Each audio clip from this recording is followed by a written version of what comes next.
Ferdinand, the young groundhog pup, was born on a sunny day in May. The warm rays of the sun bathed his fur as he cozily dozed in his fluffy burrow. He spent 4 months there with his siblings, surrounded by lush green plants. During the summer, he explored numerous burrows with his siblings and watched as the adult groundhogs diligently collected supplies for the winter. "I wonder what winter will be like," Ferdinand thought as he nibbled on a juicy apple. He had heard stories about snow and cold temperatures in the winter. "But that's not a problem," he thought. "I have a thick, warm coat." Ferdinand was a cheerful groundhog and loved playing in the grass with his friends and siblings. Racing through the meadows brought him particular joy. Only occasionally did he notice the leaves gradually changing into autumn. They danced in the wind, illuminating the landscape with vibrant yellow and red hues. The weather grew cooler, and a fresh breeze blew at night. Ferdinand didn't mind. His burrow was still cozy, and his fur was warm and dense. However, the wobbling of the ground was new to him.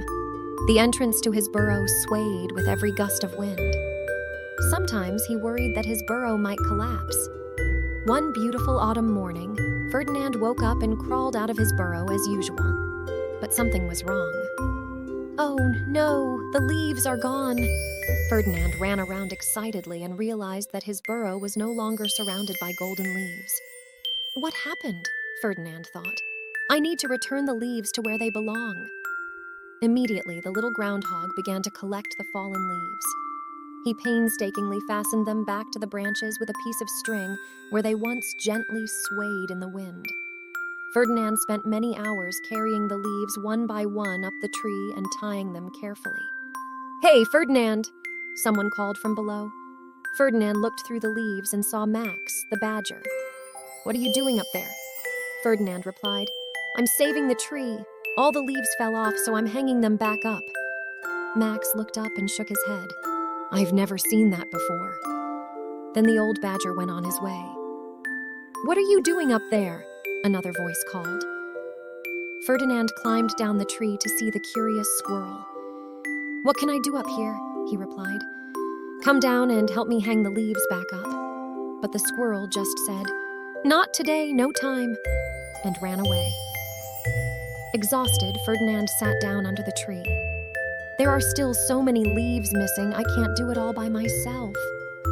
Suddenly, he heard a loud rustling. Lena and Ben, the 2 dormice, were struggling through the piles of leaves. "Hello? Can you help me hang the leaves back up?"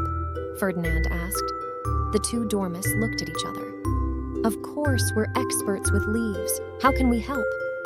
Ferdinand explained what had happened, and the dormice said, "We're looking for a cozy pile of leaves for our winter hibernation, but we understand how important it is for the leaves not to fly away."